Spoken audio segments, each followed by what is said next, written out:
এটাই তিনি, এটাই তিনি চাইছেন যে প্রত্যেকের পাশে থাকা। এই যে আপনারা দাঁড়িয়ে গেলেন নিজেদের চিন্তা না করে যে আমার কাঠ হতে ব্যথা পায়ে ব্যথা, অন্য একজনকে জায়গা দেওয়ার জন্য কিন্তু আপনারা দাঁড়িয়ে গেলেন, এটাই ভালোবাসা। আর যখন হয়তো আমরা সবাই মিলে দাঁড়িয়ে গেলাম তখনই কিন্তু বৃষ্টিটা দাঁড়িয়ে গেল।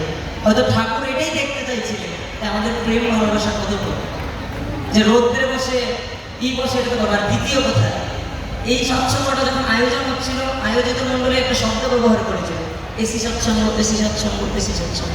তো আমার মনে হয় যে এসির অহংকারটা চূর্ণ করার জন্যই ঠাকুর বৃষ্টি দিয়ে দিত।